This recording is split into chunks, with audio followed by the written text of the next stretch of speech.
Assalamualaikum warahmatullahi wabarakatuh. Halo adik-adik, di video kali ini kita akan membahas mengenai konsep gerak. Nah, tapi di konsep gerak ini karena terlalu banyak apa yang akan kita bahas, jadi akan saya bagi dalam beberapa part-part. Jadi nanti ada part 1, part 2, dan lain sebagainya, agar nanti kita belajarnya nggak terlalu berat gitu ya. Nah, jadi di video yang ini kita akan membahas konsep gerak yang hubungannya dengan kecepatan. Nah, baik. Berbicara mengenai gerak benda, ya jadi yang harus adik-adik ingat konsep mengenai gerak benda. Jadi kalau gerak itu adalah perubahan kedudukan. Ya, perubahan kedudukan suatu benda dari posisi awal. Nah, jadi di sini saya punya ilustrasi. Ini ada kotak. Nah, kotak ini awalnya ada di posisi A. Ini posisinya ya, jadi bukan nama kotaknya, tapi ini posisi A. Jadi kotak berada di posisi awal A. Kemudian, kotak ini akan berpindah posisinya ke posisi B. Jadi dari posisi A, kotaknya berpindah ke posisi B. Nah, jadi benda ini tadi, kotak ini tadi, dapat dikatakan bergerak ketika dia mengalami perpindahan atau menempuh suatu jarak tertentu. Nah, jadi sebenarnya berdasarkan lintasannya, gerak itu terbagi menjadi beberapa jenis. Jadi ada gerak lurus, ada juga gerak melingkar, dan juga gerak melengkung atau biasa disebut parabola. Nah, hanya saja di video kali ini kita akan membahas gerak lurusnya saja. Nah, jadi kita kembali lagi ke kotak ini. Jadi posisi awalnya di A, kemudian berpindah ke posisi B. Jadi kotaknya berpindah tempat. Jadi kotak ini mengalami pergerakan. Ya. Nah, apabila kita membahas atau membicarakan mengenai gerak atau bergerak, benda yang bergerak, maka di dalamnya ini pasti terdapat yang namanya jarak. Yang pertama, pasti ada jarak antara perpindahan kotak A ke kotak B. Kemudian ada juga yang namanya waktu. Jadi waktu yang diperlukan dari benda A ini, dari kotak A berpindah ke posisi di B. Kemudian ada juga yang namanya kecepatan. Jadi kotak A ini, kotak di posisi A, ketika berpindah ke posisi B akan memiliki kecepatan. Nah, dari ketiga hal tadi, ada jarak, ada waktu, dan juga ada kecepatan, maka dapat kita rumuskan kecepatan itu sama dengan, ini ya rumusnya, V sama dengan S dibagi T. Dengan V-nya, jadi V-nya itu kecepatan, kemudian S-nya itu jarak, dan T-nya itu adalah waktu. Jadi ini tadi yang kita bahas sebelumnya ya, ada kecepatan, ada jarak, dan juga ada waktu. Nah,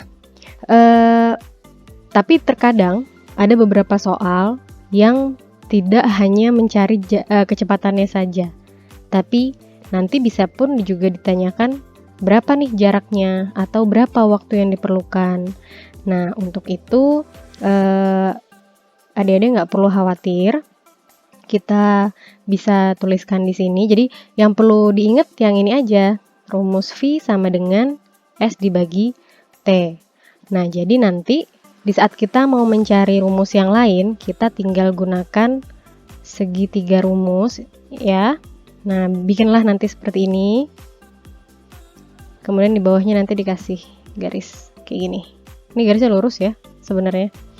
Nah, terus nanti yang di bagian atas, di segitiga paling atas, taruh yang ini, yang S-nya ditaruh di atas. Nah, kemudian yang di sini nanti ditaruh V, dan yang di sebelah sini ditaruhnya T. Nah, ini namanya segitiga rumus. Jadi nanti pada saat adik-adik misalnya di soal yang ditanyakan adalah S-nya, lingkarin aja dulu S-nya. Nah, bisa ditulis nanti di sini S sama dengan, ini ada garis lurusnya. Garis lurus itu kita andaikan dengan kali, jadi bisa ditulis di sini V dikali T. Seperti itu. Jadi ini rumus untuk mencari jaraknya. Jadi kecepatan dikali waktu. Nah, kemudian misalnya yang ditanyakan V-nya. Nah, kalau yang ditanyakan V-nya berarti nanti hubungannya ke yang ini ya. Kalau ditanyakan V-nya berarti sama dengan S dibagi T. Kecepatan sama dengan jarak dibagi waktu. Kemudian yang ketiga, apabila yang ditanyakan T-nya atau waktunya, berarti kita lingkari T-nya. Bisa kita tulis T sama dengan S dibagi V. Jadi ini ada garisnya nih ya, ini garisnya ini diandaikan kita membagi. Sedangkan garis yang ini itu dimisalkan sebagai perkaliannya. Seperti itu. Nah, jadi untuk rumusnya jarak, yang pakai yang ini, S sama dengan V dikali T. Sedangkan untuk mencari waktu, gunakan yang di bawahnya. T sama dengan S dibagi V. Nah, terus gimana nih untuk satuannya, Bu? Gitu ya. Nah, untuk satuannya bisa kita pakai, kalau jarak ini sudah ada di pelajaran IPA kelas 7 ya. Adik-adik ingat lagi mengenai satuan. Jadi ada di besaran pokok dan juga besaran turunan. Nah, untuk jarak biasanya dalam satuan internasional, sistem internasional maksudnya, jarak itu menggunakan meter. Nah, kemudian untuk waktu ini menggunakan detik atau sekon. Nah, jadi kalau untuk kecepatan apa nih satuannya? Nah, kita lihat lagi. Kita lihat rumusnya. Rumusnya di sini adalah S dibagi T. S tadi itu adalah meter, T-nya adalah sekon. Jadi kecepatan ini disatuankan menjadi meter per sekon. Seperti itu ya untuk satuannya ini. Jadi adalah satuannya nih. Ini mohon maaf ya kalau tulisannya kurang rapi. Tapi semoga dipahami ya. Ini satuannya. Nah, oke, kita lanjut langsung ke latihan soal aja biar lebih paham. Jadi misalnya di sini ada soal, ada jarak rumah Rina dengan sekolah adalah 300 meter. Nah, jadi rumahnya Rina nih dari rumahnya Rina ke sekolah itu jaraknya 300 meter. Jadi ini berarti adalah S-nya. Ya, Adik-adik, bisa ditulis di sini. Oh, sorry. Kita hapus dulu. Ya, jadi bisa ditulis S jaraknya sama dengan 300 meter. Nah, jadi jika yang mengendarai sepedanya itu ke sekolah, dia akan tiba dalam waktu 5 menit. Jadi ini adalah waktunya. Waktunya 5 menit. Berarti T sama dengan 5 menit. Nah, ini karena tadi diingat yang saya sebutkan sebelumnya, untuk satuan dari waktu itu adalah sekon ya. Jadi untuk memudahkan adik-adik semua, ini dirubah dulu. Jadi menitnya bisa dikonversikan ke bentuk detik ya atau sekon. Jadi kira-kira kalau 1 menit berapa detik nih? Ayo ingat. Jadi 1 menit itu sama dengan 60 detik ya. Sekon itu detik ya adik-adik ya, sama. Nah, jadi 1 menit sama dengan 60 detik. Berarti kalau 5 menit berarti tinggal dikali ya. 5 dikali 60. Nah, 5 dikali 60 berapa? 5 dikali 60 sama dengan 300. Jadi bisa kita tulis 300 sekon di sini. Nah, kemudian yang ditanya, berapa kecepatan sepeda yang dikendarain Rina tadi? Nah, kalau kecepatan berarti yang ditanya adalah V-nya. V-nya yang ditanya.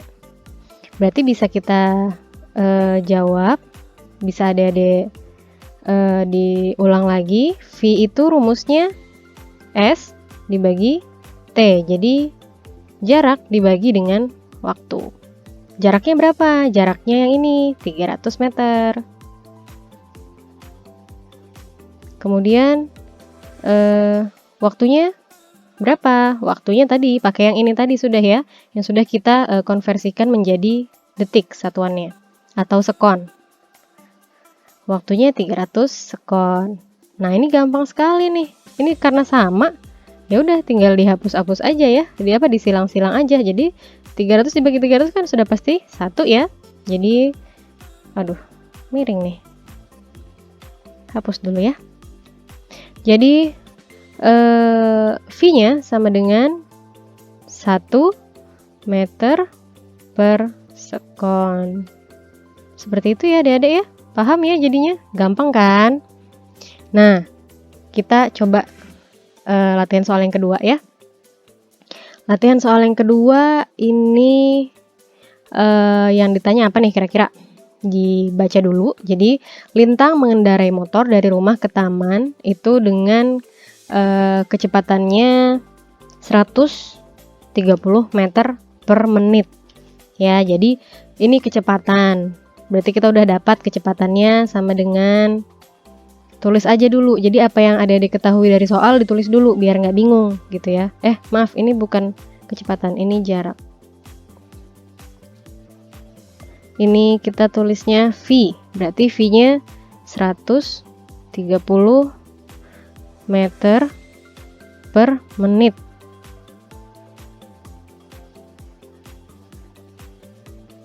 Kemudian ia tiba di taman ya. Ia tiba di taman dalam waktu 15 menit. Berarti ini adalah waktunya ya. Ini adalah waktunya 15 menit. Berarti waktu itu disimbolkan dengan T. Jadi T-nya 15 menit.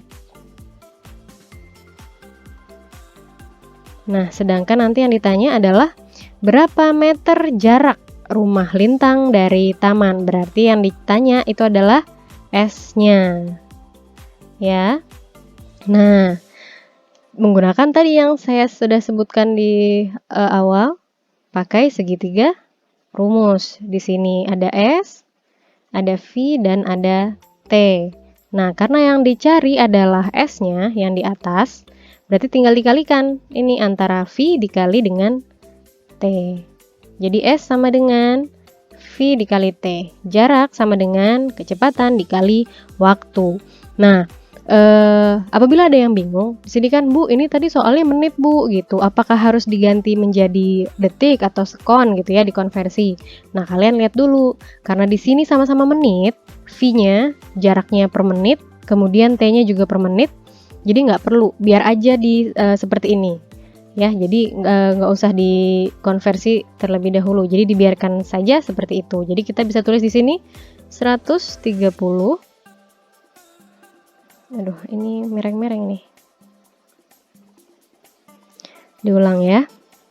130 meter per menit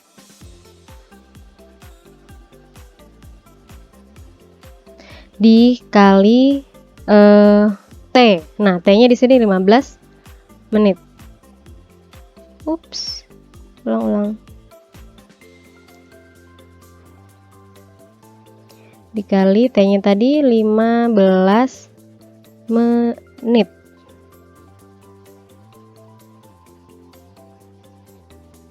Nah, ya udah tinggal di jumlah aja. 130 dikali 15. Ini menitnya bisa sama-sama dicoret. Berapa nih? 130 dikali 15. Dihitung ya. Jadi 130 dikali 15 itu adalah 1950.